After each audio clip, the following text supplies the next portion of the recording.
on the trail radio here, trying to talk to you about why receive tones are used for one thing only to me, and why otherwise they're absolutely useless and should not use them. Privacy tones, or PL tones, or whatever it is you want to call them, including CTCSS, DCS, or any other type of tone there is, are used for a multitude of things. The main two of which are hearing people who are using the same tone as you and accessing repeaters. Now, the way that it works for a receive tone is, if you decide to turn it on, you will hear nothing but the person using your tone. And if you keep it off, you will hear everything. Meaning there is no privacy in that tone. There is no difference between you leaving your receive on or off, or tone on or off. Everybody with no tone will still be able to hear you. So what do I use my tones for? Well, let me tell you.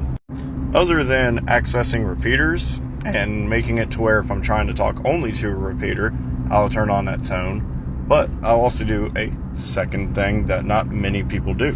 I'll turn on my tone and make it to where I can only hear a specific tone.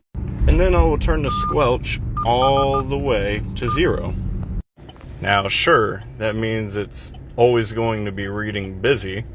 What also that means is that I will be picking out people using this tone for simplex from far away.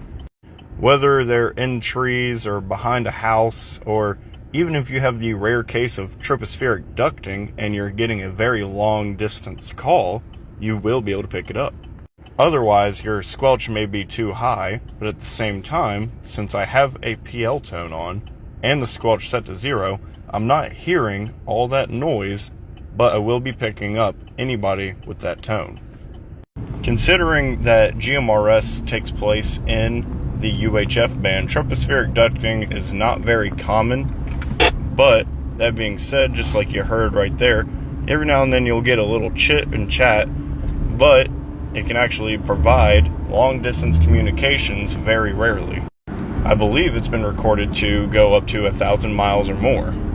Once again, this isn't skip and it's not nearly as reliable as it, so don't attempt to just spend all day trying it.